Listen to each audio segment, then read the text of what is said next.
Hasil positif diraih timnas Indonesia di ajang kualifikasi Piala Dunia Yona Asia. Indonesia sukses menahan imbang Arab Saudi di laga tandang dan menahan imbang Australia 0-0 di GBK. Hasil imbang ini patut disyukuri mengingat lawan yang dihadapi adalah langganan Piala Dunia. Sebelum memulai laga, Indonesia diremehkan lantaran peringkat Indonesia sebelum memulai pertandingan melawan Arab Saudi adalah 134. Ini adalah peringkat terendah yang ada di grup C. Pertahanan solid Indonesia membuat frustasi Roberto Mancini. Ya benar, Roberto Mancini yang membawa Italia juara Euro 2020 dibuat frustasi oleh permainan Rizky Ridho dan kawan-kawan. Hasil imbang 2 kali melawan Arab Saudi dan Australia membuat poin FIFA Indonesia bertambah 15,5 dan naik ke posisi 129. Di klasemen sementara, Indonesia menghuni peringkat keempat di atas Australia dan Cina. Hasil ini tentu membuat Indonesia diwaspadai oleh lawan-lawan yang ada di grup C. Pertandingan selanjutnya, Indonesia akan menghadapi ujian berat yaitu 2 laga tandang melawan Bahrain dan Cina. Perjalanan yang panjang dari Bahrain menuju Cina tentu sangat melelahkan. Hal ini disinyalir bisa membuat kelelahan pemain timnas Indonesia.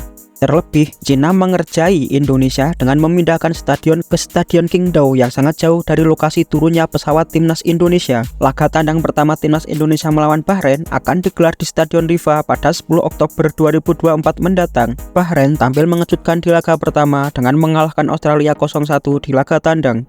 Meski di laga kedua Bahrain kalah telak 0-5 saat menjamu Jepang, namun Indonesia wajib mewaspadai tim asuhan Dragan Tadjalid tersebut. Dilansir dari tvOneNews.com, Dragan Tadjalid berujar jika Bahrain masih lebih baik dari Indonesia lantaran Bahrain mendapat 3 poin dari 2 pertandingan awal. Optimisme serupa juga diucapkan oleh Justin Hubner, bek timnas Indonesia yang bermain untuk Wolverhampton Wanderers tersebut berujar, "Saya pikir kami harus membawa pulang 6 poin dari laga tandang melawan Cina dan Bahrain. Kami harus mengalahkan mereka." Melawan Bahrain adalah laga klasik. Tentu masih ingat ketika gol Bambang Pamungkas memastikan kemenangan Indonesia 2-1 di Piala Asia 2007. Namun, Bahrain juga pernah memberi trauma bagi sepak bola Indonesia. Kekalahan terbesar timnas Indonesia terjadi ketika melawan Bahrain yaitu kalah 10-0. Meski pada saat itu sedang ada dualisme yang ada di dalam tubuh PSSI dan tidak membawa pemain terbaiknya, kekalahan tersebut jangan membekas di ingatan pecinta sepak bola Indonesia. Dilansir dari 11versus11.com, Indonesia sudah bertemu dengan Bahrain sebanyak 7 kali dengan rekor 2 kemenangan, 2 hasil imbang dan 3 kekalahan. Di 3 laga terakhir, Indonesia menang 1 kali di ajang Piala Asia 2007 dan kalah 2 kali di ajang kualifikasi Piala Dunia 2014 dengan kekalahan 0-2 di GBK dan kalah telak 10-0 saat bertandang ke Bahrain. Timnas Cina saat ini sedang dalam tren buruk. Di Piala Asia 2024, Cina gagal lolos ke 16 besar setelah hanya mendapatkan 2 poin dan tidak mencetak gol sama sekali.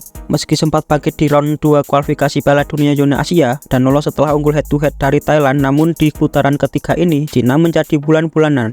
Dragon Team kalah 7-0 saat bertandang ke Jepang dan kalah 1-2 dari Arab Saudi yang bermain dengan 10 pemain di laga kandang. Dalam laga kontra Indonesia, Cina memindahkan tempat pertandingan ke Stadion Qingdao yang berjarak 7 jam dari Beijing. Ini sangat menyulitkan timnas Indonesia lantaran tidak bisa melakoni penerbangan langsung dari Bahrain ke Qingdao.